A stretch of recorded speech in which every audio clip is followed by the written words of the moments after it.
I'm sorry we hadn't recorded that particular part, but we have, in fact, as we know, in our own hearts.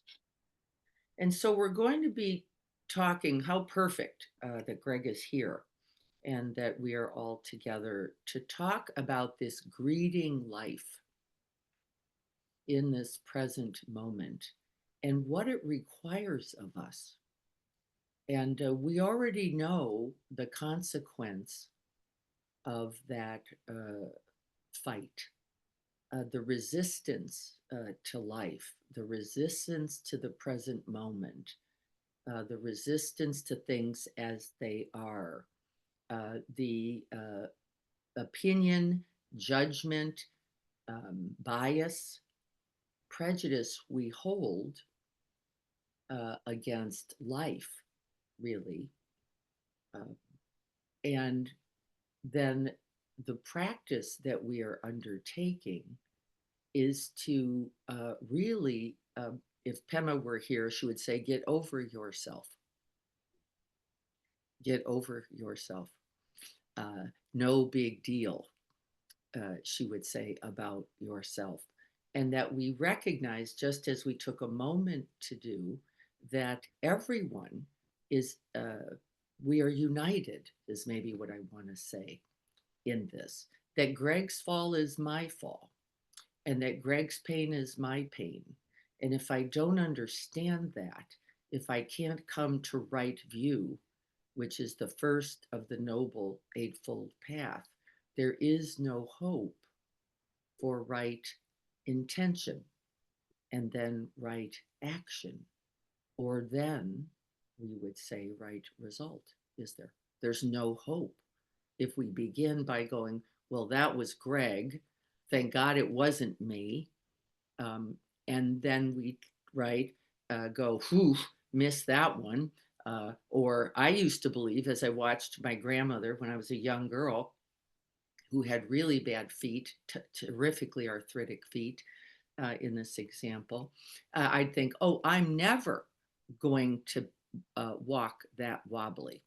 I'm never going to have a misstep or a gait that's challenged. Well, I've spent the last 3 years really dealing with that with a knee perfectly, then one might say.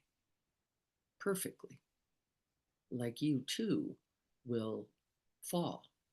You too will be uncertain. You too will be aggressive.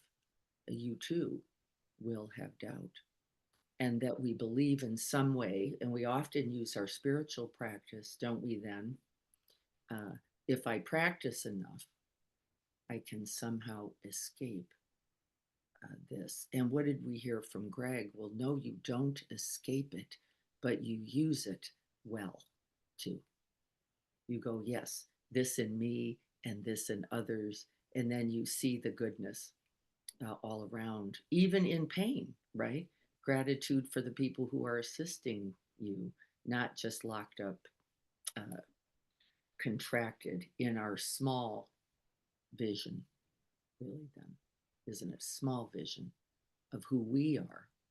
And from that small vision, uh, by the way, of who you mistakenly, ignorantly believe you are, we mistake others, don't we?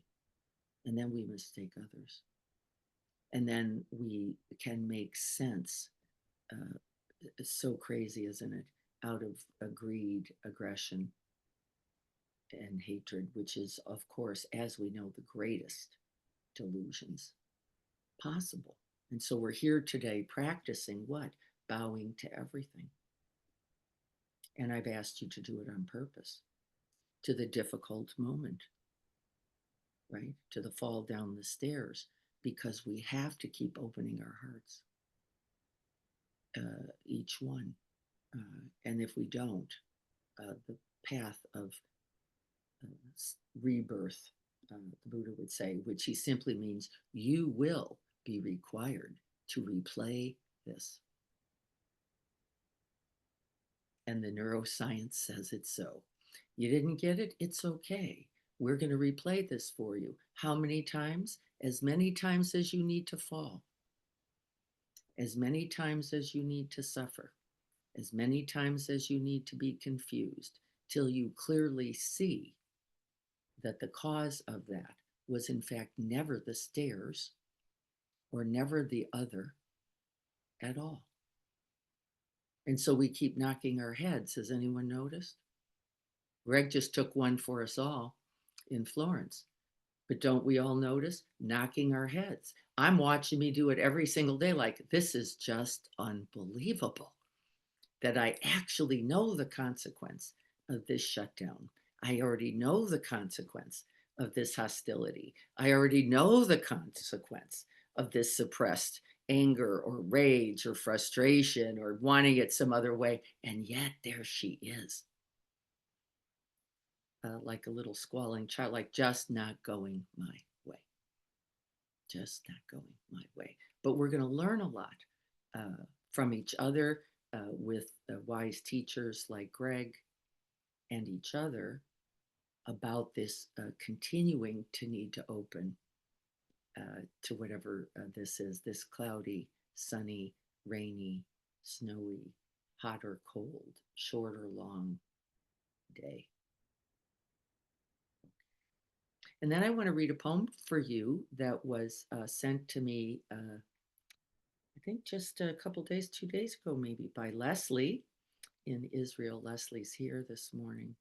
And I want to read it because I think it so beautifully um, encapsulates our practice for this week. And this practice, if we were using a Buddhist term, would be something like ahimsa or maitri or metta or loving kindness or genuine care or open heartedness or arriving. Um, I frequently now have thought of the arrival to the present moment as a kind of falling into it, a certain surrender, a certain letting go of everything I thought was supposed to be happening or wanting a certain way. This is a picture of David White, one of our favorite poets next to John O'Donohue. They were, of course, great friends, both from Ireland. And I'm not going to do David's version. It's a little not totally clear in all its. But the name of the poem that I'm going to read as we prepare to sit is Just Beyond Yourself. Isn't that perfect? Just beyond yourself. And so as we prepare to sit, just let these words resonate into your ears and most importantly, into your heart. Just beyond yourself. It's where you need to be. Half a step into self forgetting, and the rest restored by what you'll meet. I'm going to read that again because it's the instruction. Half a step you've just begun into self forgetting, and the rest restored by what you'll meet. There is a road always beckoning.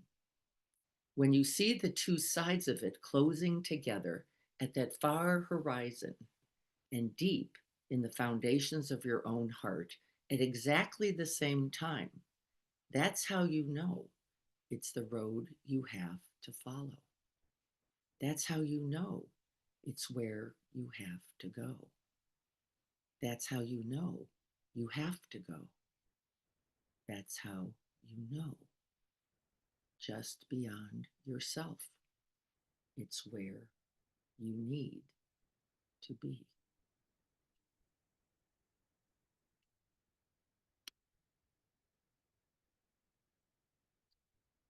And preparing for meditation, we now have the beautiful sound of the bell. Thank you, Denise. And we take a moment, whether we do it internally or externally, in certain traditions, you will see it so, You bow to the moment you're about to enter, and this will be each moment then of our formal practice, bowing into openness just beyond yourself.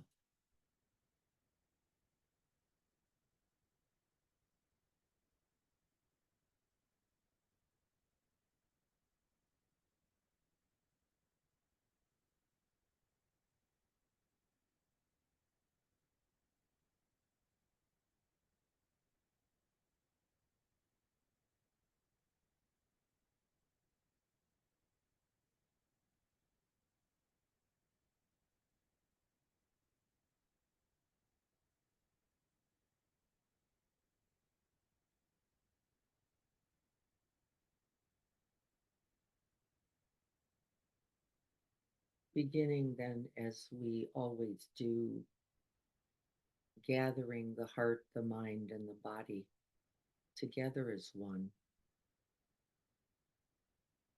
And isn't it funny? It is not one separate from anything.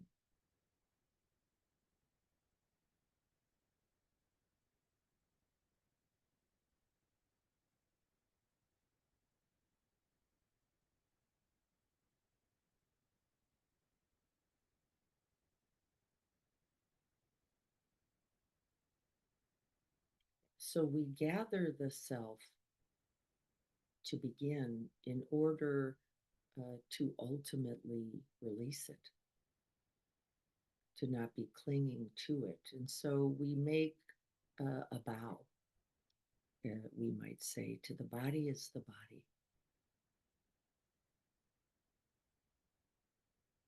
And we do not mistake this body for solidness. There is no solidity, no fixity, no guarantee. But we have this body available this moment. And so we let it be known.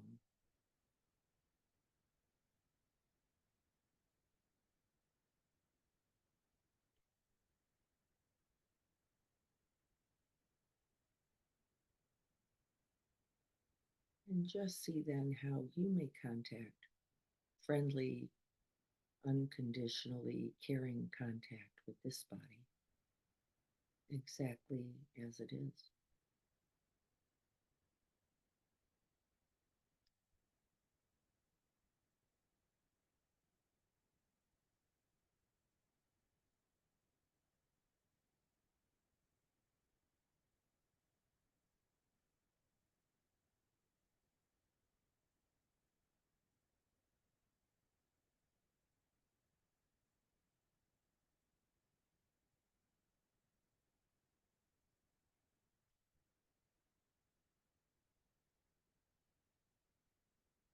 The capacity of the stillness of the body,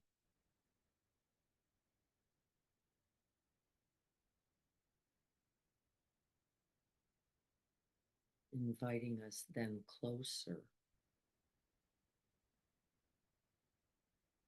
to the metronome of the present moment, the breath itself.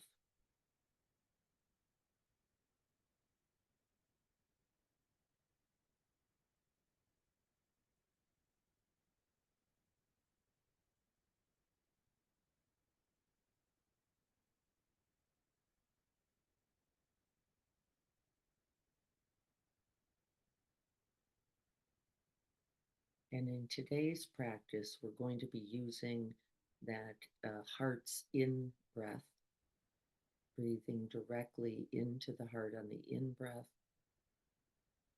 making contact with our aspirations, with our commitment to the good, and to our own true Buddha nature, right here, the one that took this seat.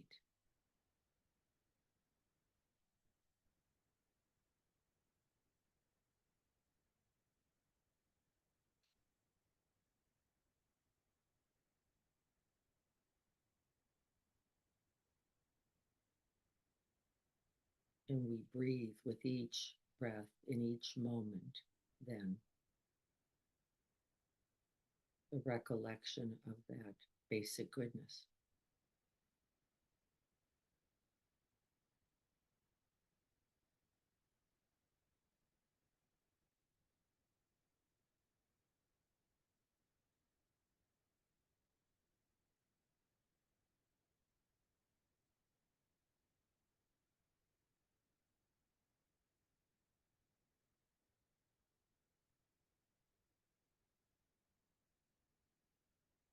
We are cultivating right view right here, remembering the goodness, the very basic, essential goodness of our own true Buddha nature.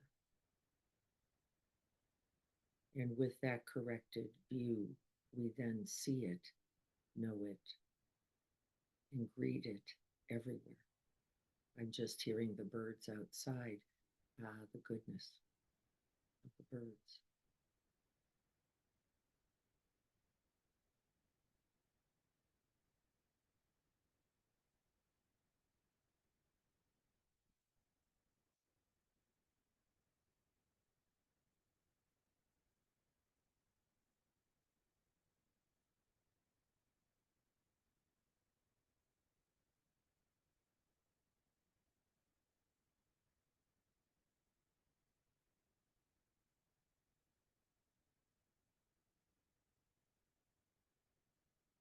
And so we recollect, remember our basic goodness on the in breath, touching into our own good hearts. And then for several breaths and several moments, we expand that good heart throughout the whole of our body mind. We infuse that goodness into the whole of our being.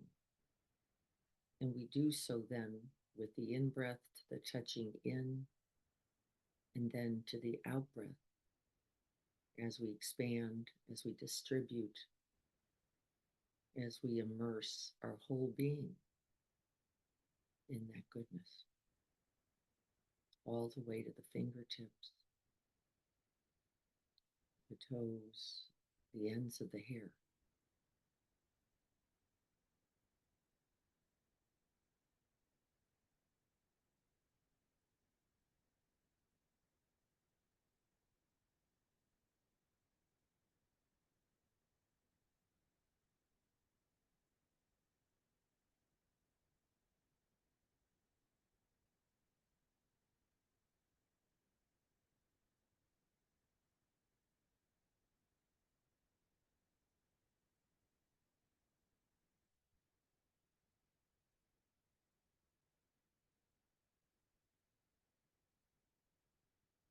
You can do so kinesthetically, somatically. You can feel the felt sense of the body's aliveness and just be in joy, in gratitude, Greg said, that it's being present and alive here.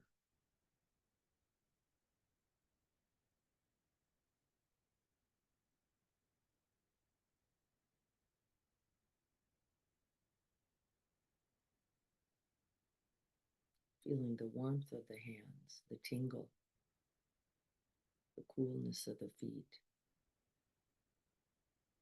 just gently sweeping the body with this friendly attention.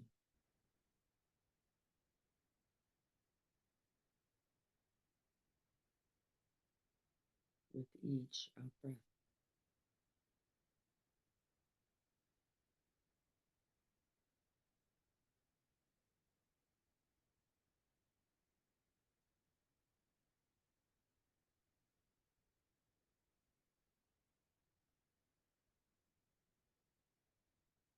Do not forget the in breath, making contact with the tenderness of this precious human and awakened heart mind.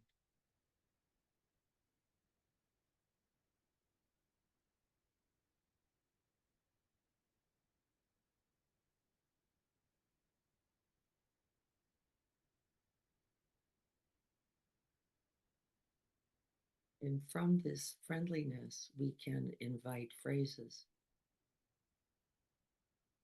loving, kind, gentle, tender phrases, wishing for our own well being.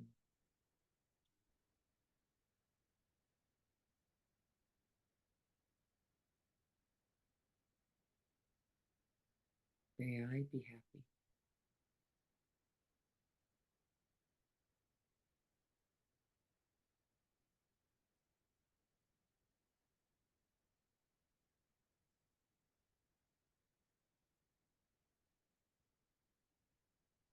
May I be free from pain and suffering.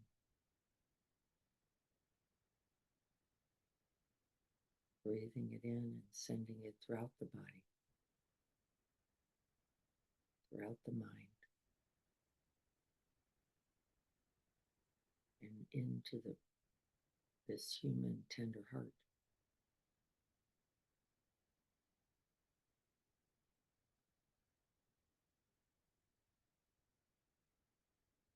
May I be free from suffering and the causes of suffering.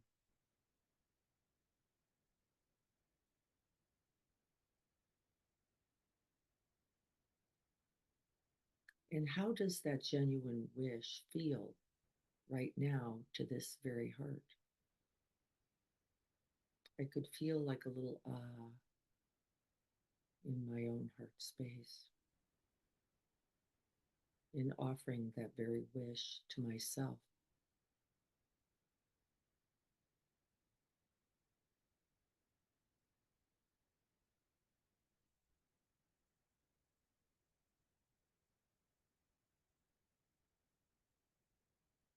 May we rejoice, be grateful, and glad at our good fortune, this infinite reality of blessings at being alive.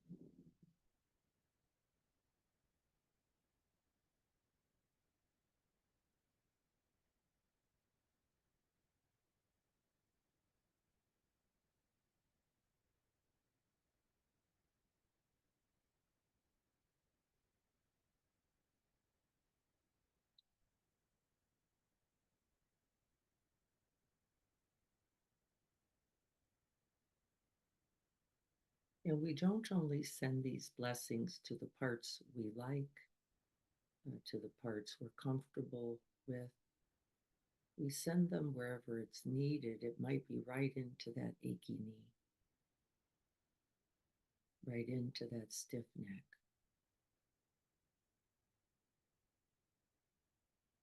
right into that runny nose, that scratchy throat.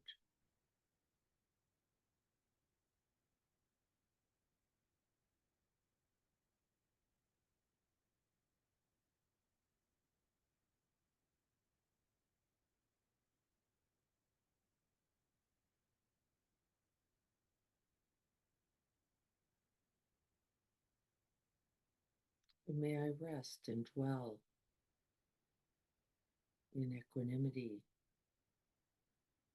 in ahimsa, this path of nonviolence, no harming,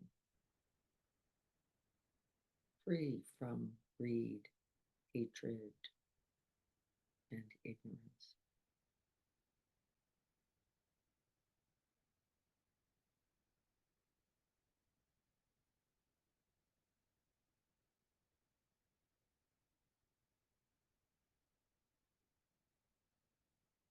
And then noticing where you might distribute that well wish. I just notice the whole energy shifting into this whole apparatus of the heart, mind, body, and speech.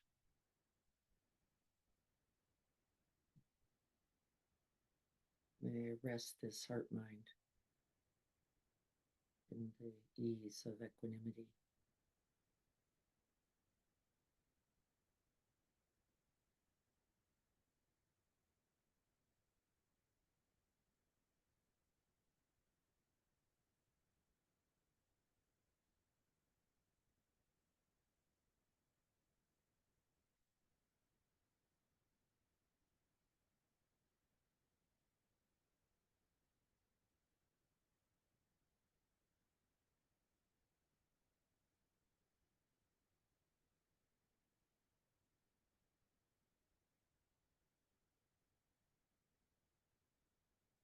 noticing the direct experience of the breath. I've noticed my breath is slowed, it is easeful, effortless, natural.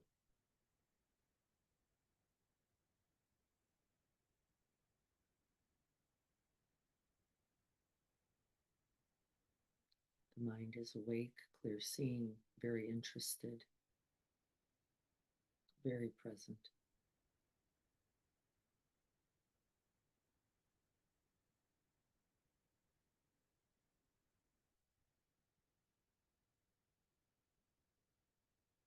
The heart is softened.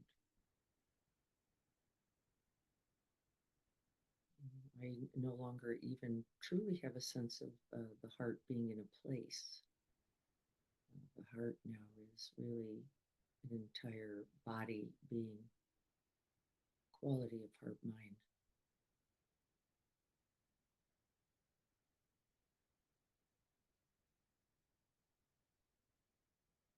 Breathing.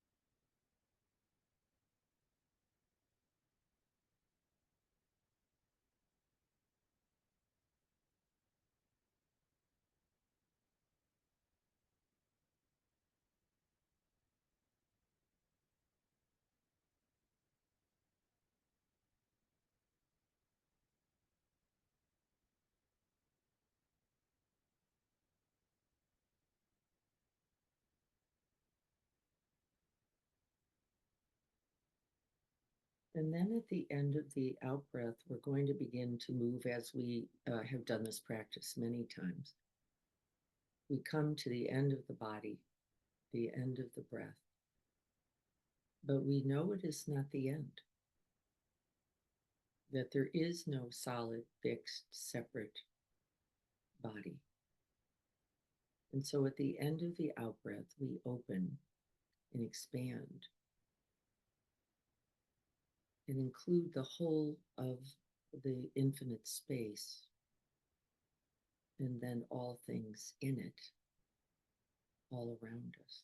We know this is not separate from me. There is no I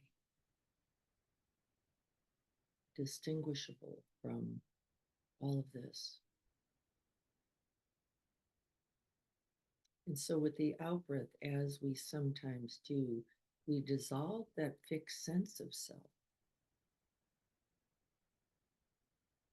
With that out breath, out into the open, vast, and empty space all around us.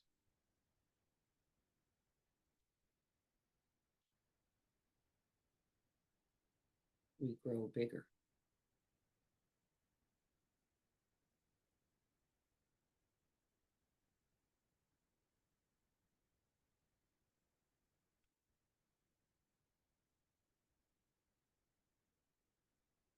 We continue then those well wishes, often in a very structured way. We're not going to do that today. But whatever it is, we then greet as we breathe out. I just heard my husband closing the patio door after letting little man in. And I am sending love to him for his care of little man. And then, of course, care for all of us. May you be happy.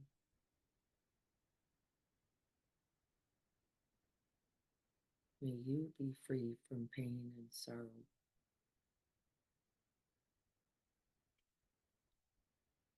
May you recognize your good fortune and be glad.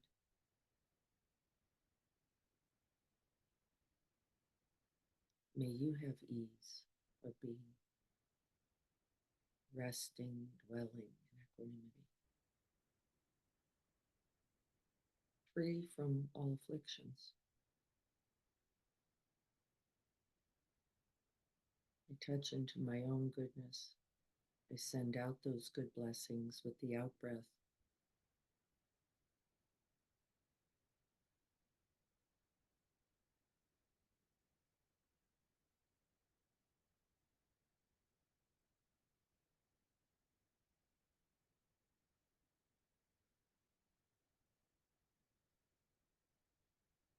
You may make contact with a bird's song,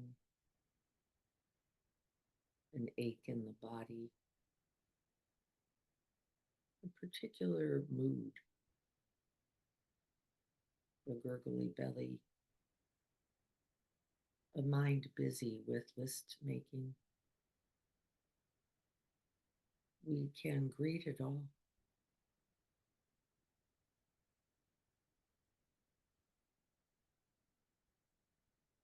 We make contact. We move towards.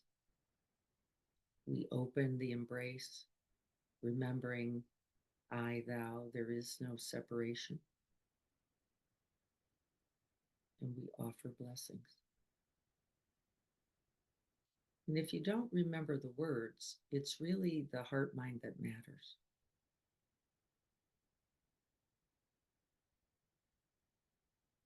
It is, in fact, your own presence that is the good medicine, the healing balm, the love.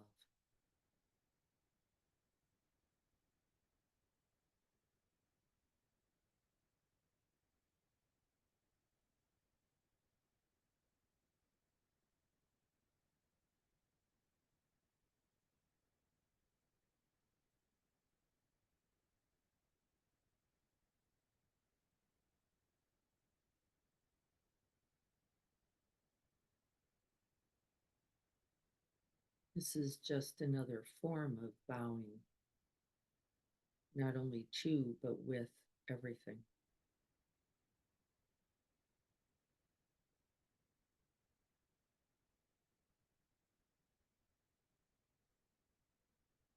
Opening the heart completely.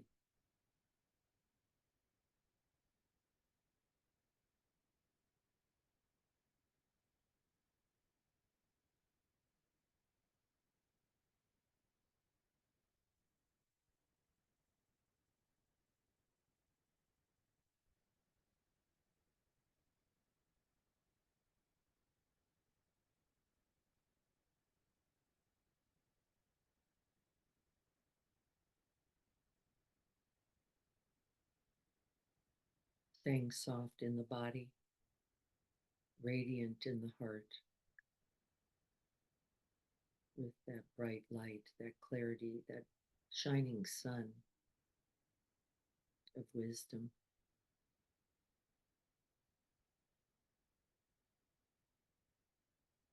We can shine it, embrace it, meld with it in all things.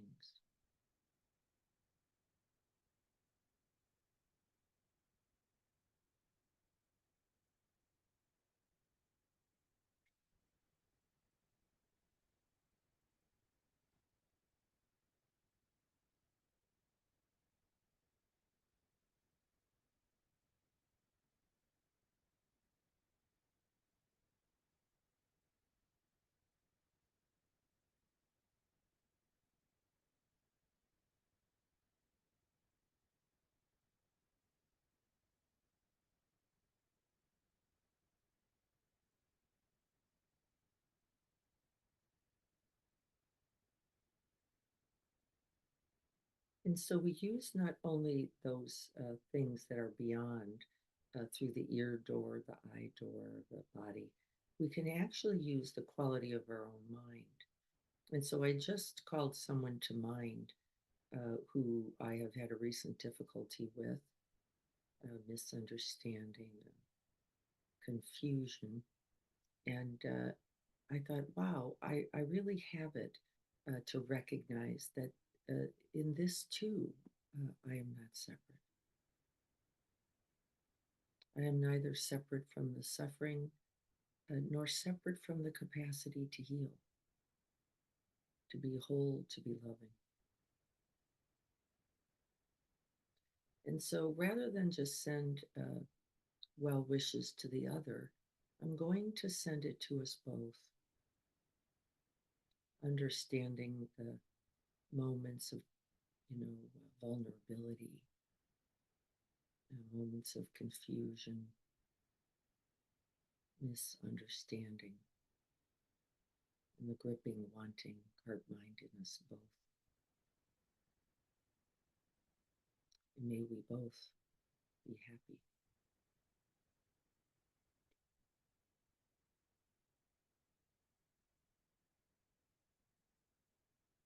May we both be free from suffering.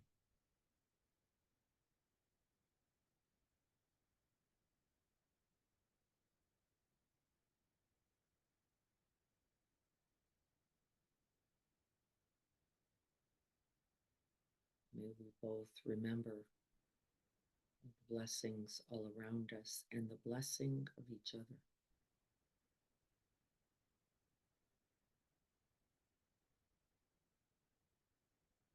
A true blessing.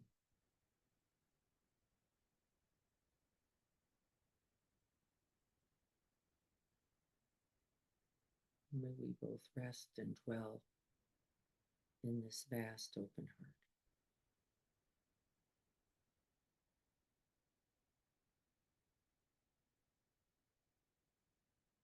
Free from all hatred, all aggression, all greed, and all confusion.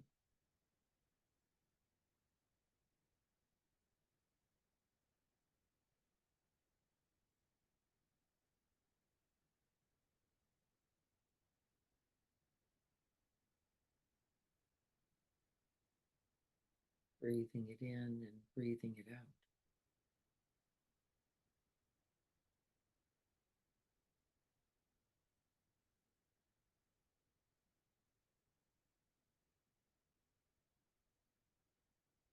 Dissolving the delusion of separation with each breath.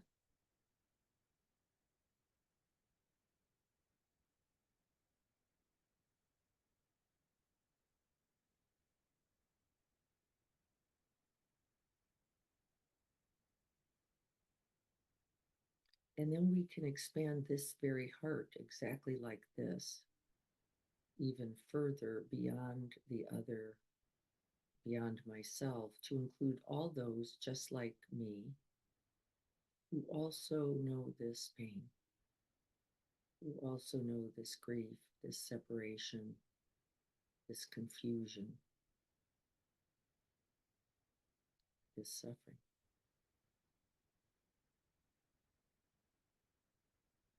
And that would most likely include all beings everywhere throughout all time.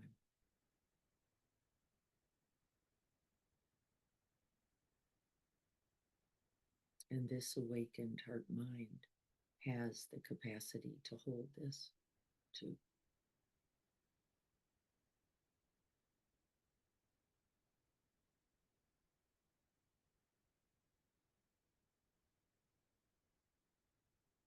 Breathing into the tender heart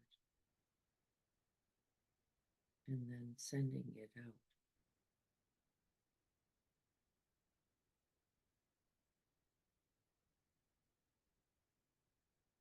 To all those just like me who know this too.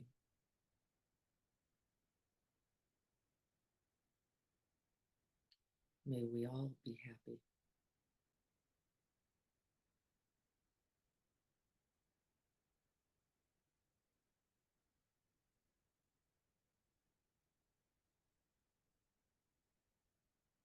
May we all be free from pain, from suffering, and the affliction of separation.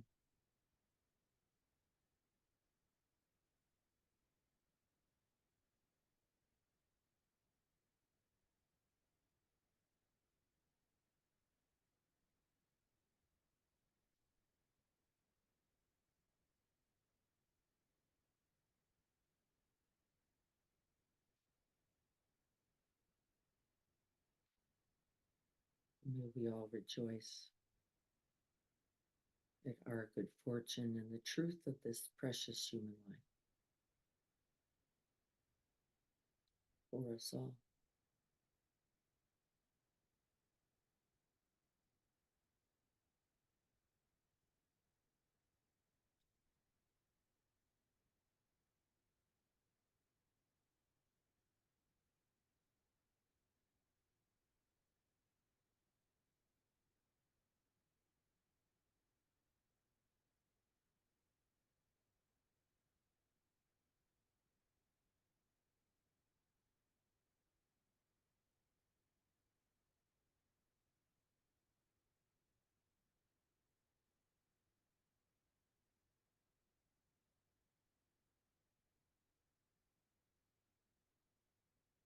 And may we all rest together in this vast open space filled with love, with compassion, with wisdom.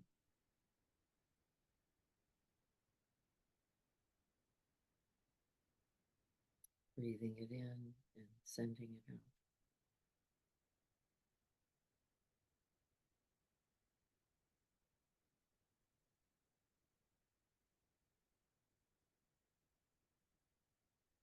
And then it is a moment and a breath and a day and a life imbued with love.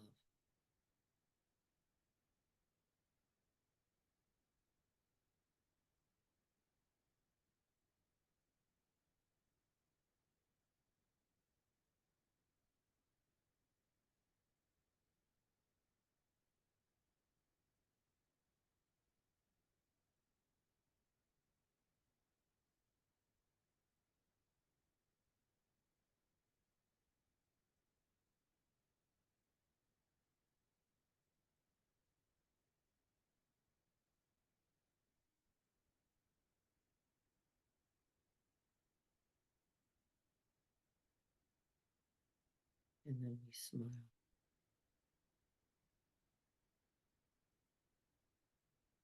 at the infinite goodness of this life and ourselves in it.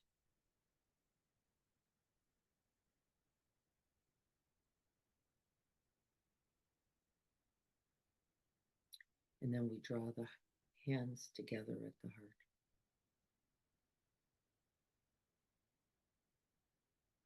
We tuck the head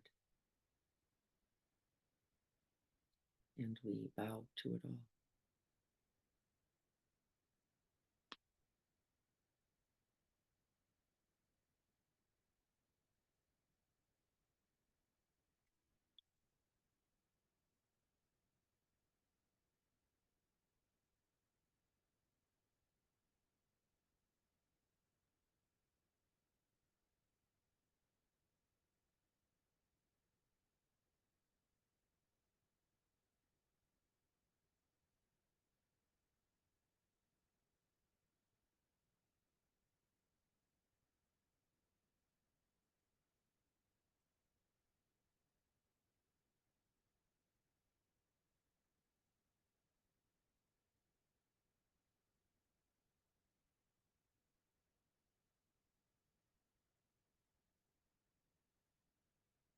And then we bow again. After the bells have been rung, for every moment, then for that practice, that bow, that good heart, and those wishes to continue.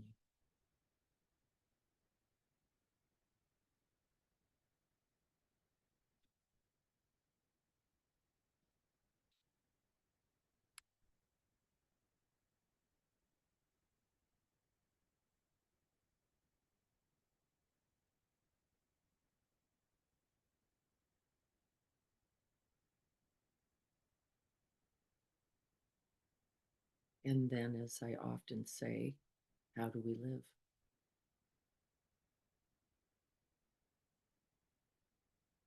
How do we live then?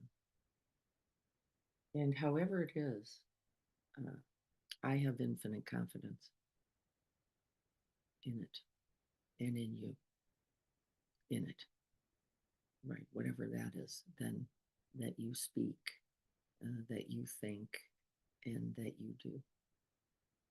And I want you to have confidence in it also, as well. Any questions or comments about the practice before we go on?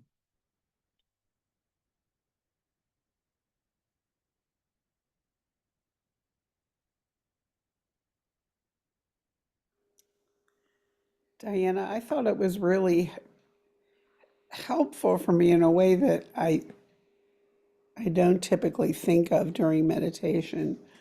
Um, when you like described the process for letting us be open-hearted when you're actually were dealing with someone that you had a situation with that wasn't and I don't know. I felt like I got something in a way that I hadn't received before from that. So I just want to say thank you.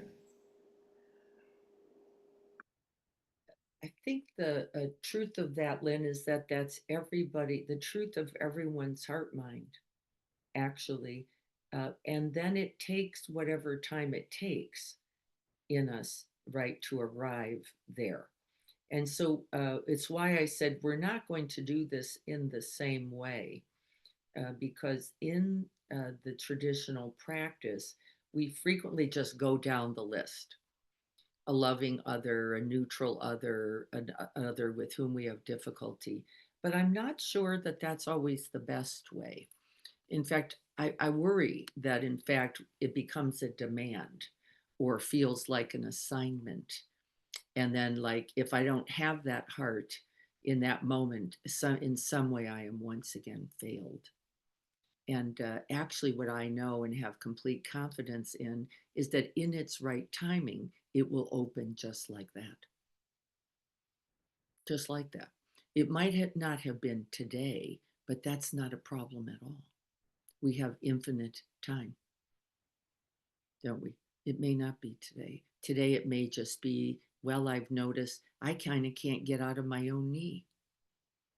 And that the best I can do in this day is really send the blessings, send the wishes for ease or well being to that knee. Well, that's perfect practice then. And I have confidence both in the practice and in you to know that it will expand itself. It's not a problem or a concern in any way. And I don't want you to worry about it either, thinking, oh, I can't get through the 7 categories. Uh, once again, I am inadequate, deficient, or failed. It is not true, because that very belief thought is the falling out of ahimsa, isn't it? The very thought then that somehow I have failed, that I am incomplete, or that I am not sufficient in this moment is already, uh, we are lost again in the old habit story, aren't we? Just one more time. So we won't do that to ourselves. Dennis says, opening one's heart is really feeling the emptiness of this life here and now. Yes, that emptiness actually then meaning, just so we're clear, that there is no separation between anything and you. That's what emptiness actually means. There is no me, and there is no you separate from it. And we mistake emptiness to mean no thing, nothing. And that is not true. It is more true than that it is full of, some people would say, everything, or we could then say the one thing, which is everything. However you might understand that. Do you know what I mean? This is a very difficult and ineffable uh, uh, reality. It is not a concept. It's an ineffable reality. Do you know what I mean when I say the minute we make the thing, the other, the situation, I love this, we're no longer present, because situation happened 10 years ago, 40 years ago, 90 years ago, or yesterday. I don't know when that situation was. And can you be with it now? And the answer is you can, because whatever is here now is all we have to be with that situation as it is now. And it begins, this is the part we often don't love so much. It begins with you, how you create the feast. We talked about that table, how you create the space for it. The difficulty that I had yesterday is in no way, as I reflected on it today, a difficulty. It was just a quality of mind at that moment. Nothing substantial, nothing fixed, nothing permanent in any way. And it sort of made me chuckle, like, wow, I could have made a whole story about that in me or in the other. And it would have taken much more time and energy than would have ever been useful. So we don't do that. If we're just thinking about this becomes impossible. It becomes impossible.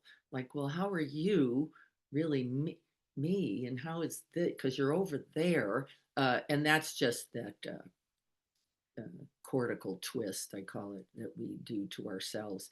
You can feel the truth of it, though. And sometimes in the practice, I notice this sense of just the body itself, this sense of separation dissolving, or I hear the bird and I realize that that bird's sound is impossible without these ears hearing it. And then we value and love it all, right? Because one is required for the other. And it's true. One is required for the other. You are required as long as you are present in this life and then well beyond for love to be alive. And so we take it on. This is the warriorship that Chogyam talks about. We willingly, wholeheartedly take it on. And so then, I had an experience, and then we're going to look at the Kindle yesterday with my mom. Um, we were heading into Polly's in Hemet, where my mom had decided she wanted to go to breakfast. And we were walking into Polly's, and up came African American Black woman, uh, likely unsheltered, and said, "Could you please help me? Could you help me?" And my mother immediately turned away and walked, let's say, 5 or 8 steps in front of me. And I said, "Yes." And I saw my mother turn back quickly, uh, like, you're taking this time from our breakfast. And I said, "Mom, go on in," because I knew she was a little fearful and uncomfortable. "Get us a table. I'll be right there." And the woman said, "I can come in with you if you like," because we were going to talk about a service that I thought was, I knew was available in Hemet. And I gave her something. And I said, "No, no, uh, that's my mother, who looks, by the way, very young. And she is also needing some time and attention. So we're going to do this part here." And she got a little tear in her eye and she said, "Oh, I wish I had a daughter like you." And I said, "What? You do. You do right now. You do have a daughter just like this right now." Right. And I got her phone number and I'm going to check on her. But what? Look at the difficulty that could have come out of this, right? Judging somebody or myself for a moment where there may not have been enough resources uh, for everyone to get exactly what they thought they should, right? Yeah. But you just do the best you can in the moment, right? And that being fully present allows us to do just that, really.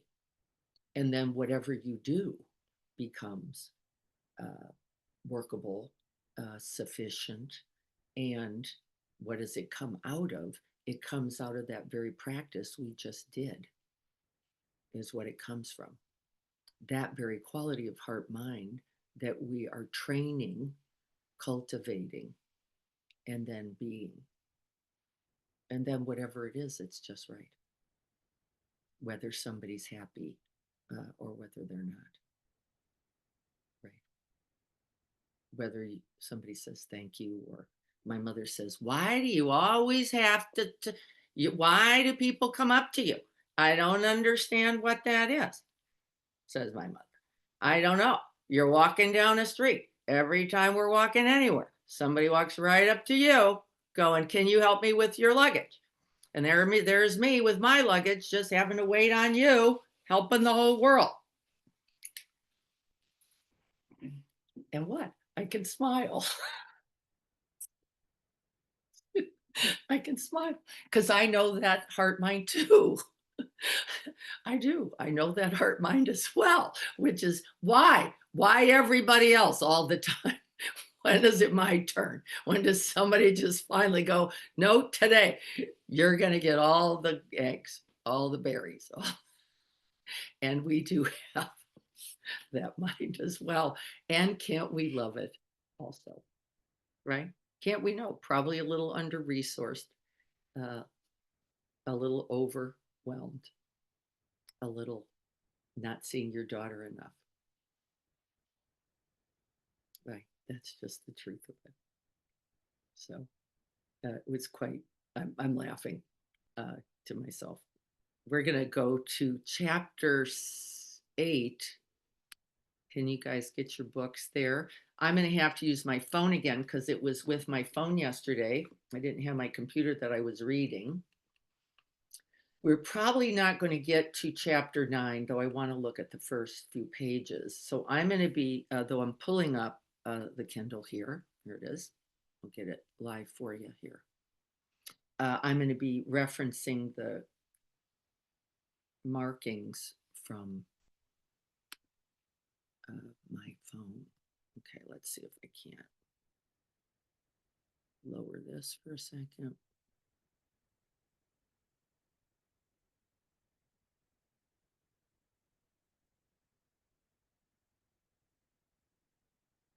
See if this is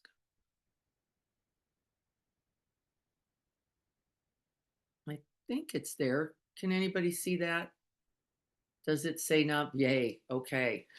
I tried that a little differently. It worked. Good news. Okay. So this is chapter 8, the end of our part 1, which is really framing the warrior's path. And remember, we always start by saying the warrior in no way means with aggression, with hatred, or with ignorance. He's talking about the peaceful warrior here, and he uses that phrase often. And the Shambhala, whole of the Shambhala tradition, by the way, also uses that phrase. So I'm going to be referencing the first paragraph, and again, I'm looking off on my phone here.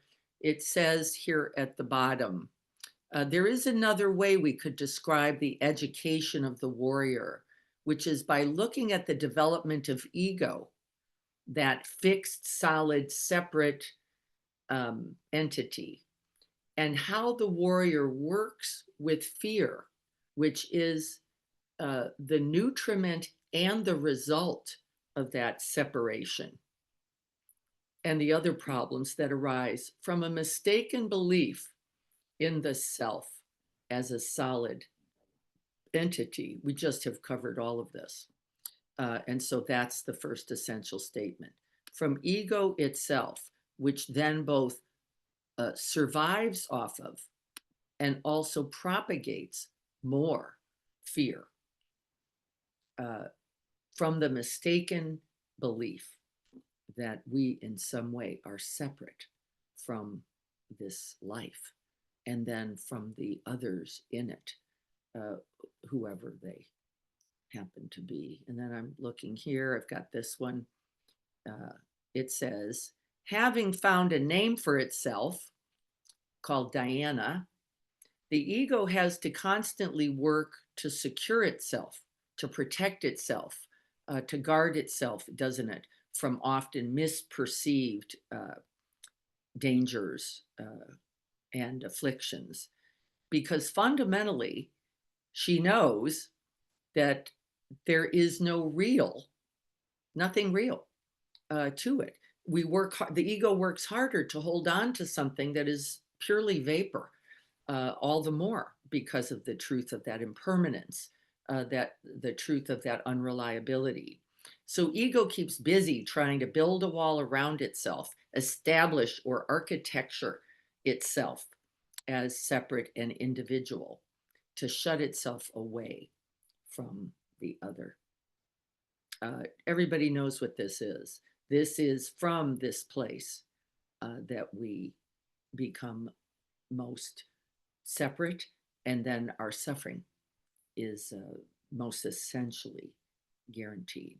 The minute we make the other, there is, we are no longer in our awakened heart minds. We have fallen into that contracted, the raisin brain, as I like to say. We can see the pictures of it shrinking, going from plump to raisin like every time those thoughts occur about othering, the one who is not me, why do I have to share it?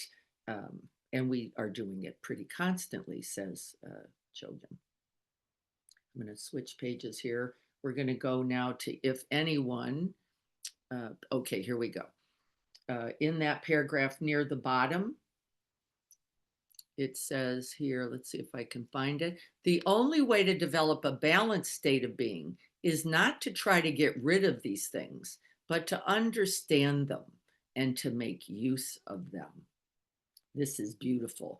This is called turning the poison into the good medicine. And so we take the very difficulty, and rather than run the other way, rather than shut down, rather than get aggressive, which is what he's talking about today, we essentially take on the position of ahimsa. Here it is. Ahimsa is a nonviolent way of dealing with a situation. It is the warrior's path. It is the warrior's path. And important for us to remember. To develop the nonviolent approach, he writes, first of all, you have to see that your problems are not really trying to destroy you. In fact, they are not accidental at all. Somebody misuses the word karma, which distresses me every time I hear it, because we often like to say that when bad befalls another, that's their karma. No, actually, if you see difficulty, danger, poverty, hunger, a conflict, it is your karma to participate in a way that is nonviolent. So don't be putting karma on others. Take that karma on yourself. It is your karma that you are standing there in a moment where there is affliction. And that is not accidental either. And we often like to go, nope, it's their karma. That's why they're homeless. Nope, it's your karma. That's why you're standing there, to be of benefit. It is a nonviolent way of dealing with any situation, and it is the warrior's path. To develop the nonviolent approach, first of all, you have to see that your problems are not really trying to destroy you. This is his speaking to this karmic impact. It is here actually for you to grow, for you to develop, for you to see the possibilities of your own life in this moment, to be of benefit. They're not trying to actually harm you at all. My mother's fear that this woman was in some way trying to harm her is because of old conditioning that she has about the colors of other skin or the way they look. that is not like her. And we all do it, don't we? Your problems. And then he says that the next whole paragraph, the next action is to try to spend time getting rid of the problem, correcting the problem. And the problem is often getting away from others, uh, bracing against, creating fortress like uh, concepts of me and you, self and other, um, so as to protect oneself. By the way, you are deserving of protection. That is true. You are deserving of protection, and that is not an action against another. And so, where is that middle path?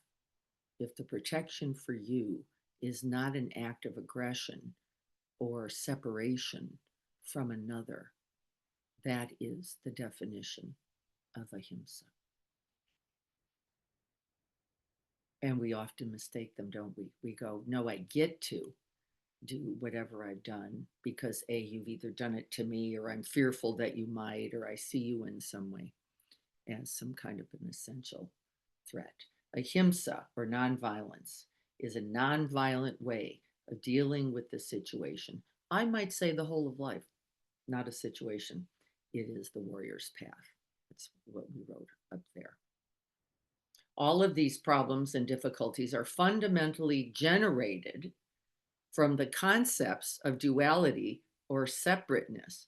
That actually means that quality of mind in you that is in fear.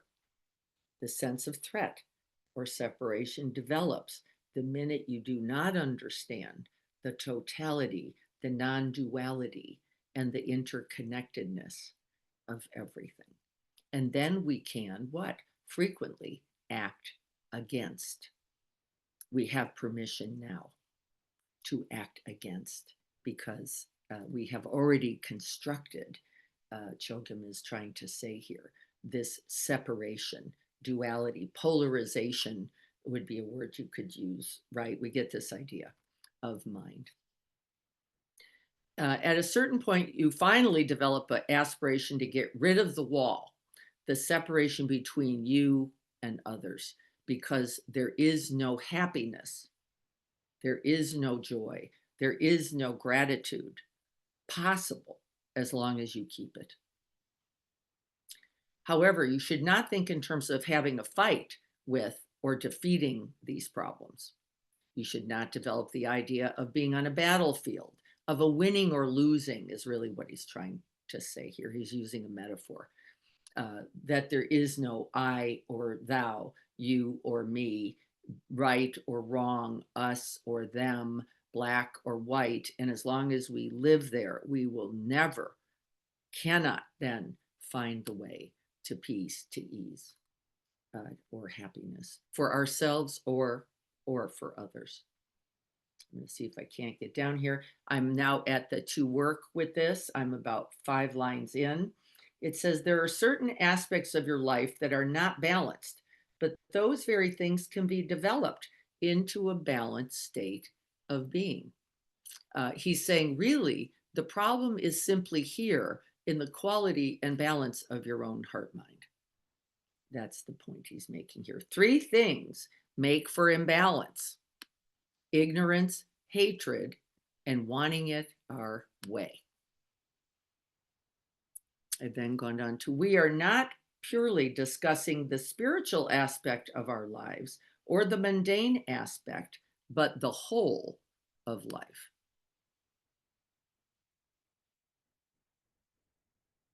But the whole of life, I want to get that. He's talking about our spiritual elements, our physical element, all elements of life. That greed, hatred, and delusion will be the things that contribute to our suffering, to our dis-ease, to our essential unhappiness. We are not purely discussing the spiritual aspect. Oh, he just says exactly what I was trying to tell you there. Let's go on. He then says in the if you, let me see if I can find that. Must be on, oh, here we, if you're picking fruit from a tree, you may see a particular piece of fruit that looks delicious. And then you can take a bite from that apple, then see another one, take a bite of that apple. He's saying, then go on and on and on, cultivating really an addictive process. We do this very continuously ourselves with what? Getting what we want. I want this, and then I want you to be a certain way, and then I want my mom to be a certain way, and then I want that woman to be a certain way so that I can be okay. Well, my okayness, says Chogyam over and over, is not based on any of that at all. It is based on the quality, to begin, of my own heart mind. And we know the truth of this. He goes on to say, ignorance, in this case, means that someone is not able to accomplish his or her present work thoroughly. You can't do your present work because you believe if you could just get away from the situation, if you could just get away from the other, if you could just get more of the stuff you like, that there would be no problem. And this is completely deluded. Why? The circumstance is never the problem. It is the way you are perceiving, expecting, demanding, or wishing for life to be. This is what he's pointing to again and again as the problem. Another problem is aggression. He says, if you are aggressive in terms of your emotions or your sentiments, you are not developing your strength at all, but you are just trying to defend yourself in a rather feeble and clumsy way. In the state of aggression, you are constantly trying to fight with something. I won't even say someone. You're in a continuous fight with life, in fact. Your mind is so occupied with your opponent, and again, that can be life, that you are continuously defensive or continuously aggressive. You are not able to see the reality of the situation or the positive potential in it. The real way of the warrior is not to become aggressive and not to act against or be hostile to other people or to the present moment or to your life, but in some way to be, this is where I am really right now. He goes on to say, according to the Chinese Buddhist philosophies, they practice Aikido, which is, I think, probably the most interesting martial art, as it uses energies rather than tries to stop, control, or beat down. And that is the point of that paragraph. He's saying there is no, how do we really use energy, all energy? And in that example with my mother, that was me saying, wait a minute, there's fear here. I want to attend to that, hold that fear, as well as be able to attend to this woman. And there was a way to use the existing energy in it rather than fight against it, which would have been me saying to my mother, get over it, right? Would not have been helpful. Come on already, get over it, right? You were not acting skillfully. There was no point to this. Why don't you go and get us a table? Was the wiser move. What is necessary is to learn to understand the other side of any situation. We are not mostly interested, are we? To make friends with the opponent or the problem, or in fact, from my point of view, not to see them as the problem at all. To understand that they, in fact, were never the problem, but that the view was incorrect because you have already separated or become reactive to that situation, now creating the problem yourself. You, then, that mind is what I really mean, have become the problem. And so he goes on to talk about the way they train in Tibet for argument without aggression, which is establishing more clear wisdom, clear mind. And then he goes on to begin to talk about what we practice today. This term, loving kindness or even compassion, is generally a sentiment that is rather weak. We do not have sufficient language in our culture for this. The word love is often misunderstood. He goes on to say, he says that it is not sentimental. It isn't about being nice or kind, though it could include it, of course. Um, it means that one becomes entirely without personality and has to accept whatever the other person suggests. He's saying this is not what it means, is that somehow you have to dissolve your whole being. You have to, however, I will say, meld completely, become one with the situation and the energies with which you are confronted and now are a part. You do not have to become passive. You do not have to become the rug to be walked on. This is not what it means. And yet, you do have to dissolve that egoic self sufficiently so that you can become one, see most clearly, understand, and that you are then not a barrier between yourself and other, but the glue, the one opening to include, right, these elements, and then figuring out how to work with those energies. I think that's mostly what I think is important about this. You have, oh, he says it, you must become one with the situation. Uh, the warrior is completely one with bravery, one with that particular moment. He or she is fully concentrated in the moment because he knows the art of war. He doesn't mean that, as you know, in the way we think. You are entirely skillful in your tactics. You do not refer to past or to future. You are so available to the present moment.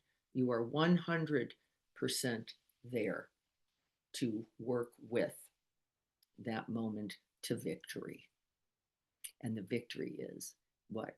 Love, compassion, and wisdom. That is the point. If one had to develop new strength through gymnastics, such strength created out of practice, as it were, would have no mental strength to reinforce it, and it would tend to collapse. But the kind of strength we're talking about here isn't muscle building. It is known as it is a strength in its own right, the strength of fearlessness. To be without fear is to have great strength. The realization of fearlessness is the genuine martial art, the genuine value and benefit. It is not war against, it is that which says, I will join whatever is here in the present moment so as to be of greatest benefit. Hopefully, we get this idea. What are we going to practice then? Well, the practice is now not simply bowing, acknowledging, right? Here it is. You like me, us in this situation together. No me, no you. But then this week, I want you to consider, we're not taking it yet because we have a little more training to do. Consider what would be a thing to say or then an action to take that would unify that moment. We're bowing to the truth of the moment. Whoops, a little complicated like this, a little bit not so understanding. I got what looks like an appearance of another right here in front of me, bowing to the truth of the appearance. And then I want you to consider, I'm going to be asking you about this next week. What action, thought, word, or deed could you imagine applying to this situation to dissolve the barrier, to make it one? You don't have to take it just yet. Everybody get this? We've been bowing. That's the recognition. Oh, I see the difficulty. Here it is. Here it is. Here it is. But what did he just say as the warrior? We don't just to sit there. It's not an option. It is not your privilege to just go, well, tough day. Tough day. Can't help that. No, if you saw it, what does Chogyam think about karma? It is your karma to be in front of it, not the other's karma to be in the suffering. It is yours to be right in front of it. What thought, word, or deed can you apply? Imagine applying to that situation. And what did we practice today? We practiced the right thought, didn't we? The right thought is the beginning. If you can't have right thought, the truth is there is no word and there is no action to follow. This is why we train. We train. May I include you? May I understand that you are not separate from me? May I offer you wishes for ease, for well-being, for happiness, and for freedom? Because without the thought, we cannot act skillfully. Is it true? It is true. Does anybody think it's not true? Without that thought, you cannot act skillfully. Shut up. If you were going to explain it, don't do it. If you're going to say to your mother why her heritage just included racism, but it isn't a good idea today, it never was, and the best thing she could do would be to become a more giving, more loving, more not racist person, shut up. Shut up. Nothing there. How about if you go and get us a table? Right. That came out of that wish for everyone's happiness, everyone's care, everyone's ease. Right? All of us. And without those right thoughts, without that right view, there is no potential. So let's not imagine that if we could just explain this to others, it would all work out. It will be much harder than that, and much harder than reading any Buddhist sutra to anybody. So forget it. It's not going to work that way. Okay, we're already late. I still want to say the prayer, but I understand completely if somebody has to click off. Thank you so much for sticking with us for these few moments. And then gathering ourselves, our whole heart, minds, and bodies once again. Remembering these prayers, this particular prayer as instruction. It is an instruction. It is not a nice idea.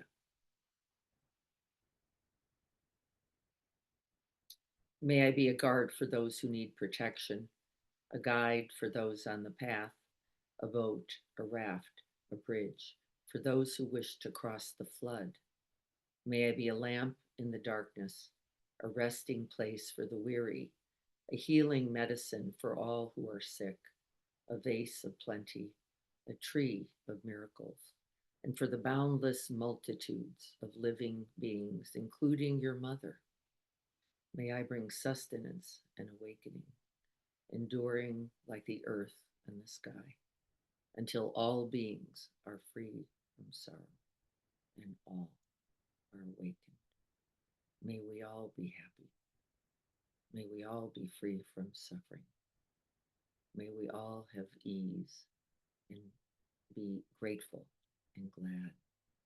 May we all rest and dwell and become the very heart of equanimity, freeing not only ourselves, but others from suffering. May this practice today contribute and may it continue until all beings are happy and free. So be it.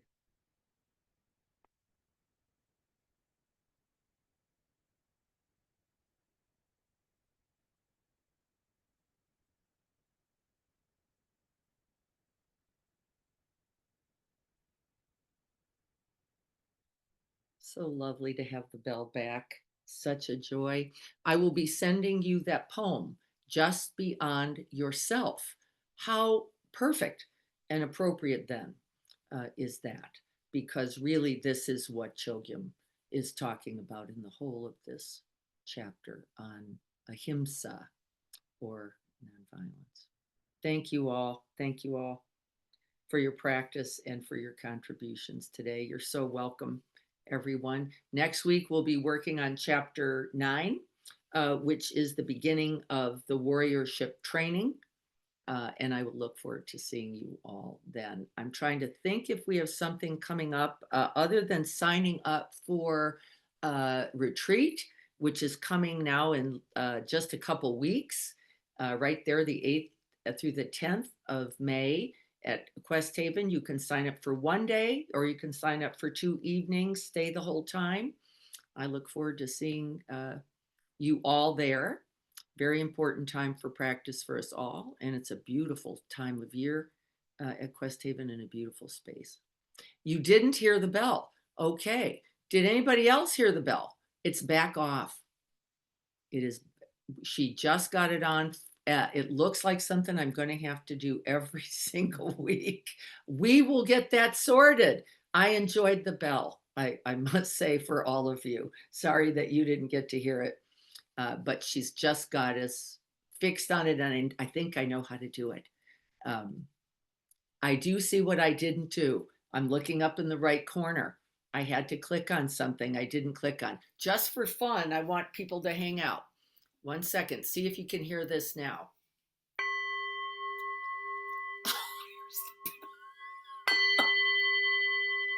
Okay, there it is, finally. I have to do an additional click. I didn't see it. Greg, I'll make sure that you know how to do this too. Greg, I don't know if you're planning to do Thursday or me, but one of us or both of us are going to be there. Yeah, Thursday. I'm on for All Thursday. right. All right. Definitely. Whatever bang up Greg got, he didn't take him out. There he is. It didn't take me out. He'll be there on Thursday. Tried to though. Hey, yeah, I did try to take you out. I'm going to guess there'll be another moment, Greg. We're all Yeah. going to hang on, Right. where one of us is almost on the over the cliff, but not today. Not today. Not today is the point. Be well, everyone. Blessings to you all. Take good More ping pong, Greg. Woo-hoo. ping pong. Probably not today. Not today. I'm going with no ping pong today. Okay. Be well, everyone.